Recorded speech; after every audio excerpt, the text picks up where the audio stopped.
dengar telinga, yang tak pernah timbul dalam hati, itu yang Kau sediakan bagiku,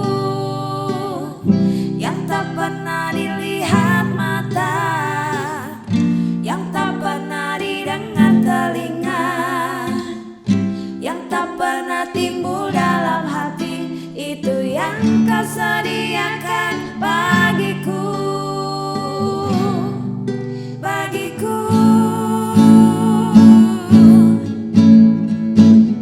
Segala perkara dapat ku tanggung di dalam Dia yang memberiku kekuatan. Segala perkara dapat ku tanggung di dalam Dia, Allah sumber kuatku. Segala perkara dapat ku tanggung di dalam Dia yang memberiku kekuatan. Segala perkara dapat ku tanggung di dalam Dia, Allah sumber kuatku.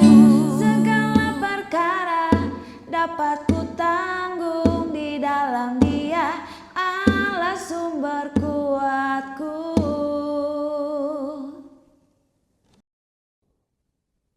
Selamat pagi Bapak Ibu, saudara-saudari yang terkasih. Sangat berbahagia kita bisa bertemu kembali di dalam Hikmat Pagi program GKI Karangsaru. Mari Bapak Ibu serta saudara-saudari sekalian, sebelum kita merenungkan firman Tuhan, mari kita berdoa. Selamat pagi Bapa, selamat pagi Roh Kudus. Kami ucap syukur bahwa pagi hari ini kami diberi kesempatan untuk kami boleh menghirup udara yang segar. Pagi hari ini kami akan mengikuti Hikmat Pagi. Biarlah Roh Kudus memberikan hikmat kepada kami. Dalam nama Tuhan Yesus kami ucap syukur. Amin. Renungan pagi ini akan dibawakan oleh Ibu Betty Octavia dengan tema Panggilan Penderitaan Pengikut Kristus. Firman Tuhan terambil dari 1 Petrus 2 ayat 18-25, tetapi kita fokus pada 1 Petrus 2 ayat 21 yang berbunyi demikian.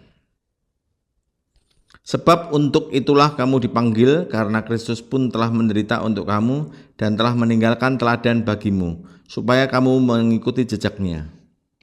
Demikianlah firman Tuhan, syukur kepada Allah.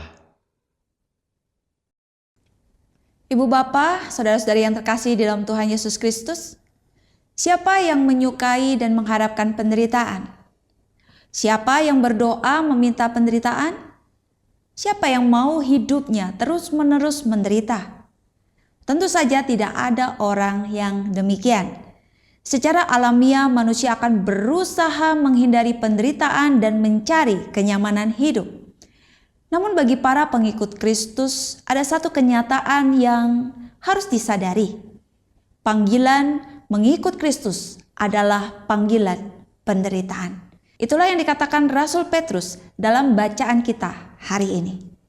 Surat 1 Petrus ditujukan kepada orang-orang pendatang yang tersebar di seluruh provinsi Asia Kecil Kekaisaran Romawi. Kita bisa melihat di dalam 1 Petrus pasal yang pertama ayat pertama. Tidak heran jika orang-orang percaya ini juga disebut sebagai pendatang dan perantau. 1 Petrus 2 ayat 11. Rasul Petrus memiliki maksud harafiah maupun kiasan di sini. Secara kiasan ia sedang mengingatkan orang-orang percaya bahwa perziarahan mereka sebagai pengikut Kristus ada di dalam dunia yang membenci Kristus. Oleh karena itu penderitaan dan penganiayaan pasti akan dialami. Meski demikian, Rasul Petrus tidak berusaha menghibur mereka dengan kata-kata bohong atau kata-kata kosong. Ia justru menegaskan kembali panggilan para pengikut Kristus, yakni untuk menderita seperti Kristus yang telah menderita bagi kamu, bagi kita semua. Ya, Kristus telah terlebih dahulu menderita dan mengorbankan nyawanya bagi manusia berdosa. Dia yang tidak dapat menderita itu justru merelakan dirinya mengalami penderitaan. Dengan demikian, Kristus pun mengerti rasanya menderita. Rasul Petrus mengatakan, sebab adalah anugerah jika seseorang karena sadar akan kehendak Allah menanggung penderitaan secara tidak adil, 1 Petrus 2 ayat 19. Menderita karena Kristus adalah anugerah Allah yang direspon dengan ketaatan kepada Allah. Bukan berarti kita memohon kepada Tuhan untuk memberikan penderitaan, melainkan kita siap untuk menderita karena iman kepada Kristus. Jadi, mari kita mengingat bahwa kita tidak sendirian dalam menghadapi penderitaan tersebut.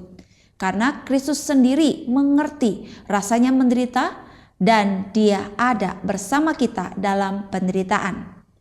Penderitaan bersama Kristus adalah ujian yang memperlihatkan kualitas iman kita kepadanya. Amin.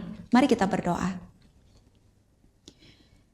Maha besar Engkau Allah yang kami sembah, yang kami muliakan di dalam Kristus Yesus, yang kembali mengingatkan kami melalui kebenaran firman Tuhan hari ini, bahwa panggilan mengikut Kristus adalah termasuk di dalamnya panggilan untuk menderita.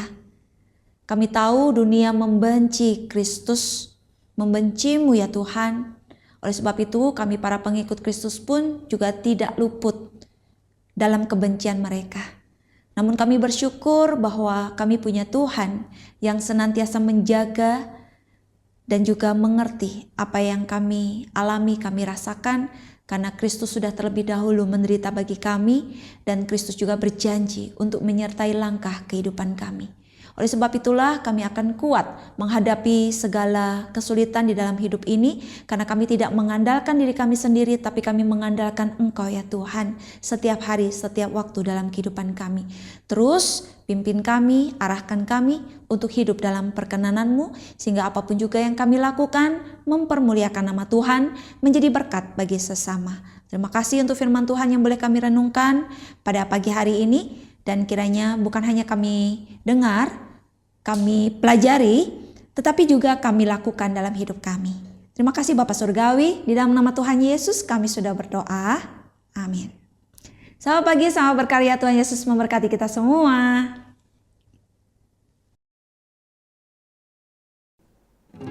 Segala perkara dapat ku tanggung di dalam Dia yang memberiku kekuatan. Segala perkara dapat ku tanggung di dalam Dia, Allah sumber kuatku. Segala perkara dapat ku tanggung di dalam Dia yang memberiku kekuatan. Segala perkara dapat ku tanggung di dalam Dia, Allah sumber kuatku.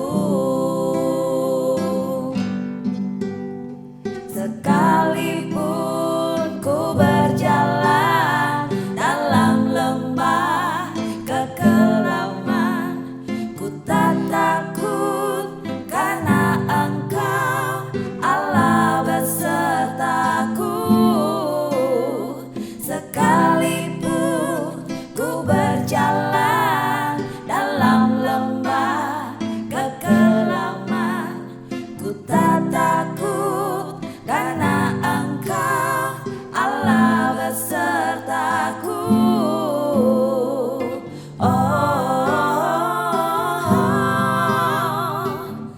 Yang tak pernah dilihat mata, yang tak pernah didengar telinga, yang tak pernah timbul dalam hati, itu yang Kau sediakan bagiku.